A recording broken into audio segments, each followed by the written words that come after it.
பிஸ்மில்லாஹிர்ரஹ்மானிர்ரஹீம்.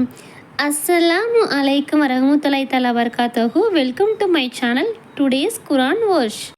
இன்ஷா அல்லாஹ் நம்ம டெய்லி தமிழில் குரான் ஓத போகிறோம். நம்மள எத்தனை பேர் தமிழ் பொருளோட குரான் ஓதுறோம் அப்படிங்கிறது தெரியாது. தமிழ் அர்த்தத்தோட குரான் ஓதணும் அப்படின்னு நினைக்கிறவங்க இந்த வீடியோ ரொம்பவே யூஸ்ஃபுல்லாக இருக்கும். இன்ஷா அல்லாஹ் ஒரு 10 நிமிடம் நேரம் ஒதுக்கி இந்த குரான் வசனங்களை கேளுங்க. அல்லாஹ் உங்களுக்கும் எனக்கும் ரஹ்மத் செய்வானாக. இன்ஷா அல்லாஹ் டெய்லி தமிழ் குரான் இந்த சேனலில் அப்டேட் ஆகிட்டு இருக்கும். நம்மளுடைய சேனலை இப்போ தான் நீங்கள் ஃபஸ்ட் டைம் பார்க்குறீங்க அப்படின்னா மறக்காமல் சப்ஸ்கிரைப் பண்ணிவிட்டு பக்கத்தில் இருக்கிற பெல் ஐக்கானையுமே நீங்கள் ஆல் ஆப்ஷன் கொடுத்துக்கோங்க. அப்போ தான் நான் டெய்லி போடுற வீடியோஸ் எல்லாமே உங்களுக்கு நோட்டிஃபிகேஷனில் வரும். உங்களோட ஃப்ரெண்ட்ஸ் அண்ட் ஃபேமிலிக்குமே ஷேர் பண்ணுங்கள். இன்ஷா அல்லாஹ் இந்த வீடியோவில் அத்தியாயம் 5 அல் மாயிதா 5லேருந்து பார்க்க போகிறோம். லாஸ்ட் வீடியோ நீங்கள் பார்க்கல அப்படின்னா மேலே ஐகார்டில் கொடுத்துருக்க செக் பண்ணி பாருங்க. இப்போ வாங்க நம்ம கண்டினியூ பண்ணலாம். இன்றைய தினம் தூய்மையானவை உங்களுக்கு அனுமதிக்கப்பட்டுள்ளன. வேதம் வழங்கப்பட்டோரின் உணவு உங்களுக்கு அனுமதி, உங்கள் உணவு அவர்களுக்கு அனுமதியாகும். இறை நம்பிக்கை கொண்ட ஒழுக்கமான பெண்களையும் உங்களுக்கு முன் வேதம் வழங்கப்பட்டோரிலுள்ள ஒழுக்கமான பெண்களையும் விபச்சாரமாகவோ கள்ளக்காதலாகவோ இல்லாமல் அவர்களுக்குரிய திருமண கொடைகளை கொடுத்து திருமணம் செய்து கொள்வதும் அனுமதிக்கப்பட்டுள்ளது. இறை நம்பிக்கையை யார் மறுக்கிறாரோ அவரது நற்செயல்கள் அழிந்துவிடும். அவர் மறுமையில் நஷ்டமடைந்தோரில் இருப்பார். இறை நம்பிக்கை கொண்டோரே, நீங்கள் தொழுகைக்கு தயாரானால் உங்கள் முகங்களையும் முழங்கைகள் வரை உங்கள் கைகளையும் கழுவிக்கொள்ளுங்கள். உங்கள் தலைகளை தடவிக்கொள்ளுங்கள். கணுக்கால் வரை உங்கள் கால்களையும் கழுவிக்கொள்ளுங்கள். நீங்கள் குளிப்பு கடமையானோராக இருந்தால் குளித்து கொள்ளுங்கள். நீங்கள் நோயாளிகளாகவோ பயணத்திலோ இருந்தால் அல்லது உங்களில் ஒருவர் கழிப்பறையில் இருந்து வந்தால் அல்லது பெண்களை தீண்டி இருந்தால் தூய்மை செய்த தண்ணீர் கிடைக்காத போது சுத்தமான மண்ணை கொண்டு உங்கள் முகங்களிலும் கைகளிலும் தடவி தயமும் செய்து கொள்ளுங்கள். உங்களுக்கு எவ்வித சிரமத்தையும் ஏற்படுத்த அல்லாஹ் விரும்பவில்லை.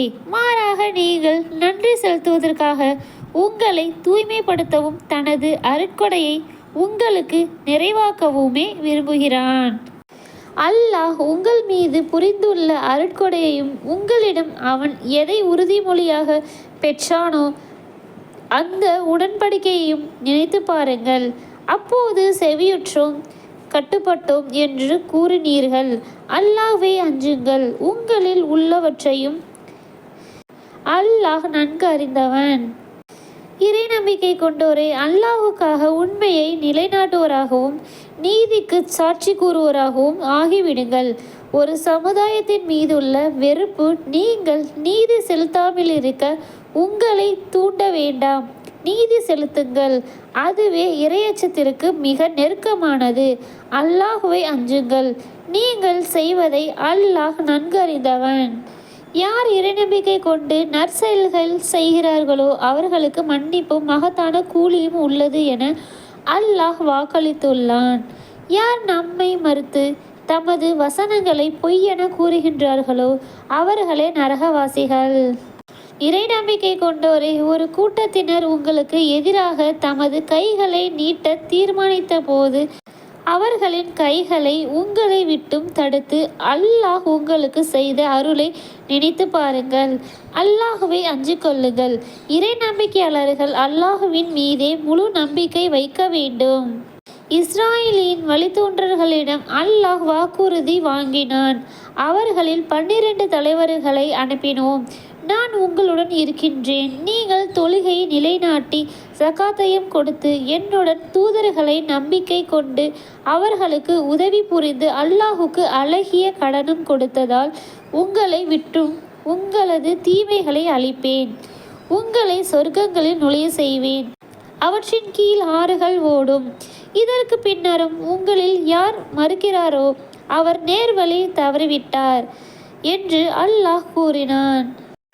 அவர்கள் தமது வாக்குறுதிக்கு மாறு செய்ததால் அவர்களை சபித்தோம். அவர்களின் உள்ளங்களை இறுக செய்தோம். அவர்கள் வேத வார்த்தைகளை அதற்குரிய இடங்களை விட்டும் மாற்றுகின்றனர். அவர்களுக்கு சொல்லப்பட்ட அறிவுரையின் ஒரு பகுதியை மறந்தனர்.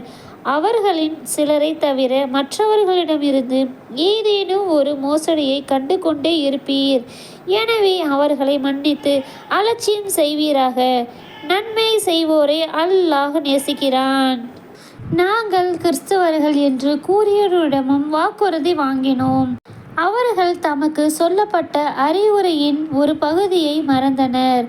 மறுமை நாள் வரும் அவர்களுக்கிடையே பகைமையும் வெறுப்பையும் விதைத்தோம். அவர்கள் செய்து கொண்டிருந்தது பற்றி அவர்களுக்கு அல்லாஹ் அறிவிப்பான். வேதமுடையோரே, தமது தூதர் உங்களிடம் வந்துவிட்டார். வேதத்தில் நீங்கள் மறைத்து கொண்டிருப்பவற்றில் அதிகமானவற்றை அவர் உங்களுக்கு தெளிவுபடுத்துவார். மேலும் அதிகமானவற்றை கண்டு கொள்ளாது விடுவார். அல்லாஹ்விடமிருந்து உங்களுக்கு ஒளியும் தெளிவான வேதமும் வந்துவிட்டது.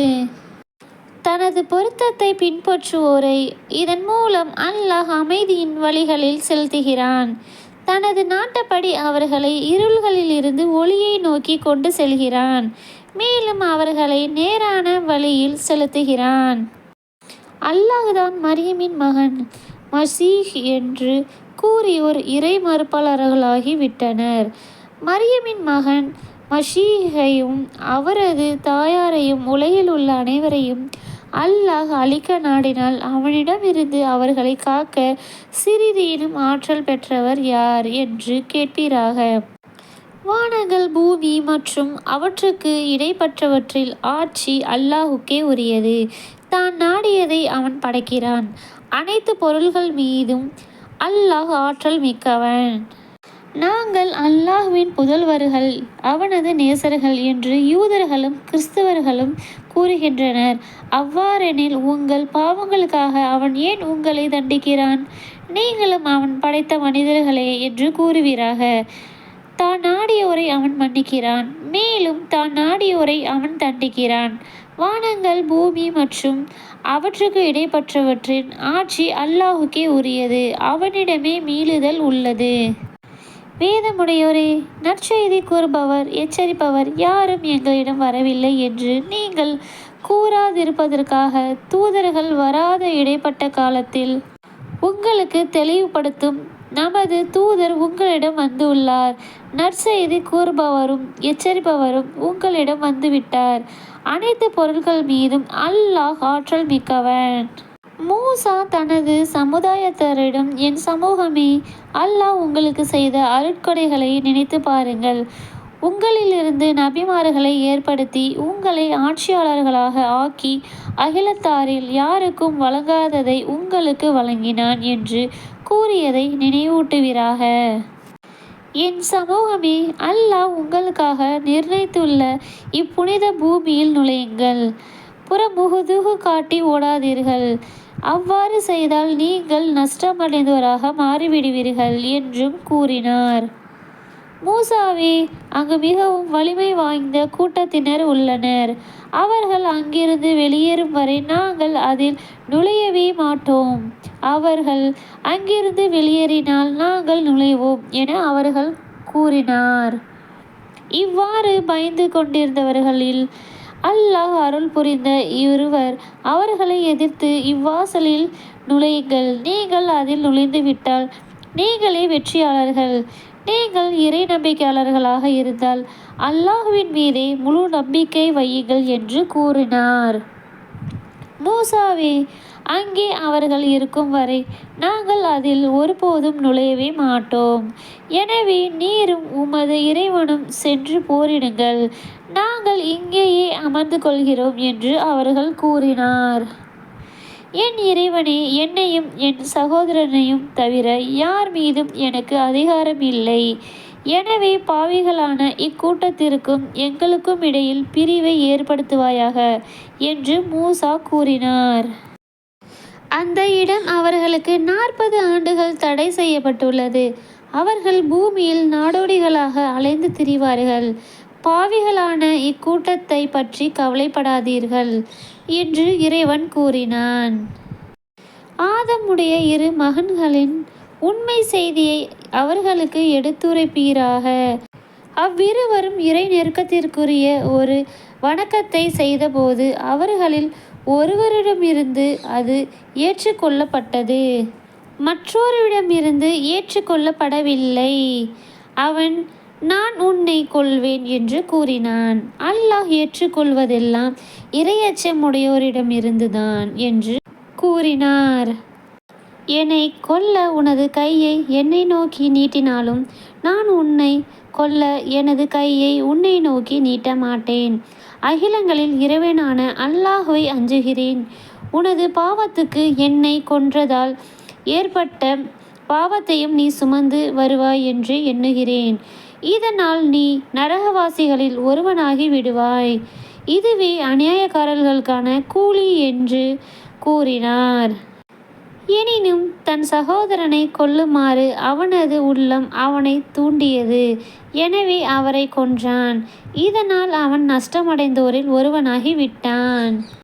இன்ஷா அல்லாஹ் இதனுடைய தொடர்ச்சி நாளைக்கு பார்க்கலாம். அஸ்ஸலாமு அலைக்கும் வரஹ்மத்துல்லாஹி தஆலா வபரகாத்துஹு.